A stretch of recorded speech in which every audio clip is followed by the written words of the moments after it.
Ketika kalian ke pasar tradisional, coba perhatikan toko penjual telur, gula, maupun beras. Pasti kalian akan menemukan benda seperti ini.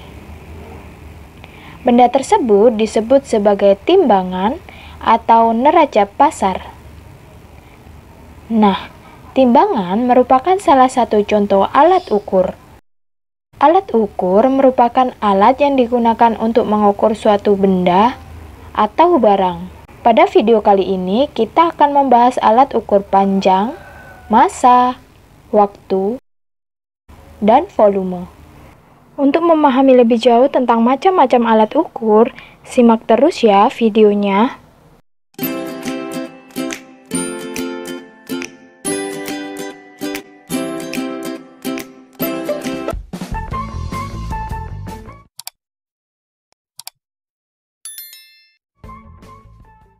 Alat ukur panjang. Panjang benda dapat kita ukur dengan menggunakan alat ukur mistar, jangka sorong, dan mikrometer sekrup. Alat ukur tersebut memiliki nilai ketelitian yang berbeda-beda. Nilai ketelitian adalah nilai terkecil yang masih dapat diukur. Mistar memiliki ketelitian lebih tinggi dibandingkan penggaris, yaitu 1 mm atau 0,1 cm. Nah, untuk mengetahui hasil pengukuran menggunakan mistar, kita harus mengetahui pengukuran titik awal dan titik akhir terlebih dahulu. Karena mengukur dengan menggunakan mistar tidak selalu dimulai dari angka 0, seperti pada gambar yang kedua. Coba perhatikan gambar pertama. Pada gambar tersebut, pengukuran pensil dimulai dari angka 0, yaitu titik awalnya 0 dan titik akhirnya pada angka 5 cm lebih 0,10 cm. 5 cm ditambah 0,10 cm hasilnya 5,10 cm. Dikurangi titik awal 0 cm. Jadi, hasil pengukuran yang didapat 5,10 cm.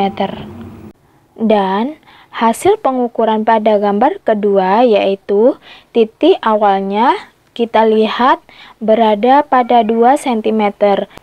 Kemudian titik akhirnya berada pada 4,90 cm. Jadi hasilnya 4,90 cm dikurangi 2 cm sama dengan 2,90 cm. Alat ukur panjang kedua pada jangka sorong. Jangka sorong memiliki ketelitian 0,1 mm atau 0,01 cm.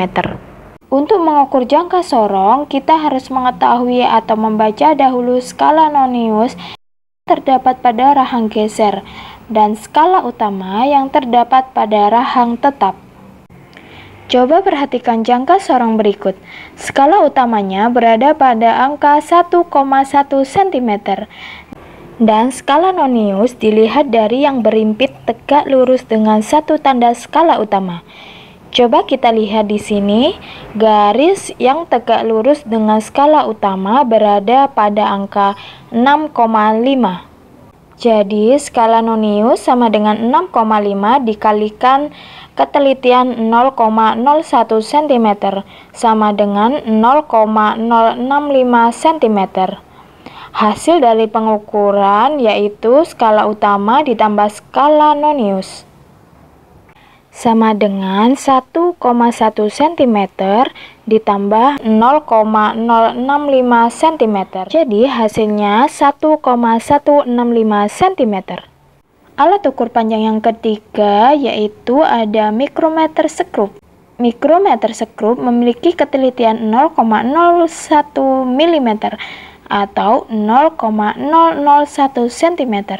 Sehingga cocok untuk mengukur tebal uang logam, diameter kawat, emal, dan tebal kertas. Adapun hasil pengukuran dari mikrometer sekrup adalah penjumlahan dari pembacaan pada skala utama dan skala nonius.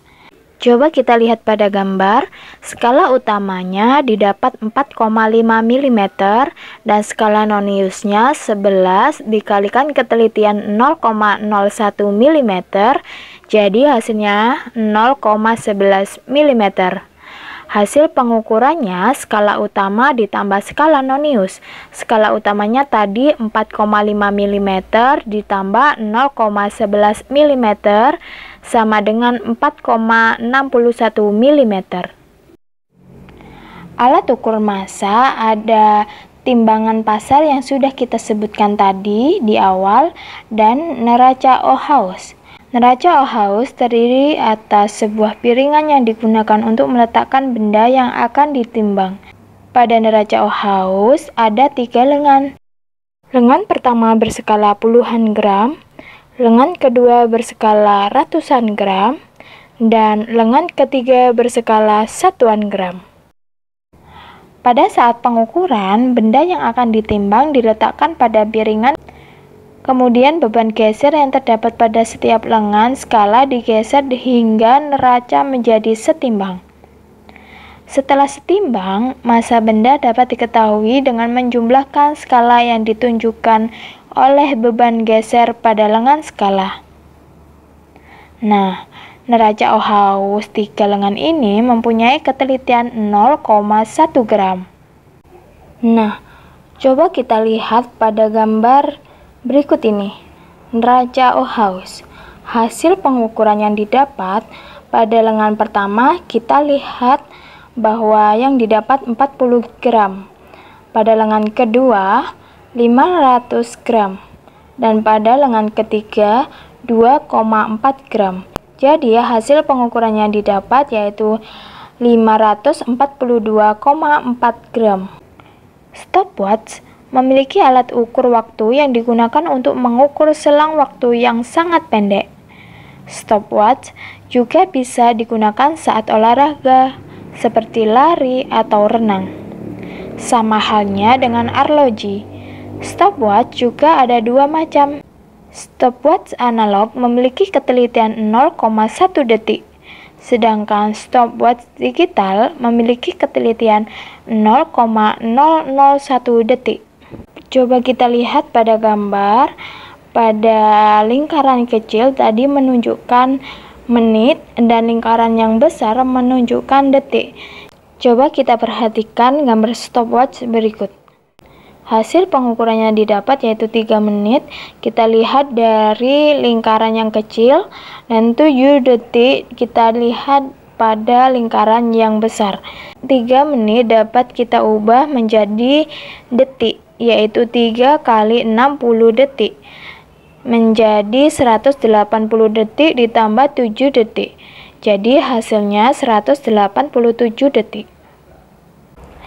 Benda-benda yang ada di sekitar kita umumnya memiliki bentuk 3 dimensi. Selain panjang dan massa, dapat pula dilakukan pengukuran terhadap volume bangun ruang.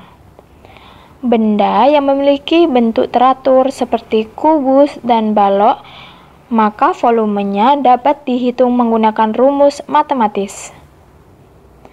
Adapun untuk benda-benda yang memiliki bentuk yang tidak beraturan, seperti kerikil, maka pengukuran volumenya dapat dilakukan dengan menggunakan gelas ukur, ataupun dengan menggunakan gelas berpancuran.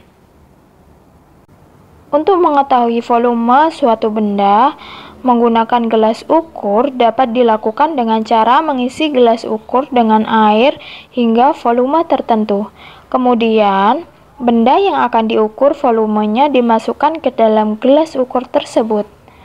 Volume benda yang diukur sama dengan selisih volume air sebelum ditambahkan dan setelah ditambahkan benda. Hasil pengukuran menggunakan gelas ukur yang kita dapat yaitu volume benda sama dengan volume akhir dikurangi volume awal. Volume akhir 40 cm3 dikurangi 30 cm3.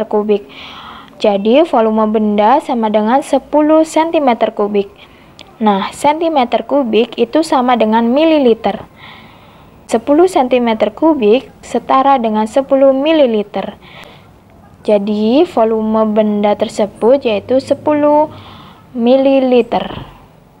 Nah, semoga bermanfaat ya. Apabila ada yang ingin ditanyakan, silakan tulis di kolom komentar.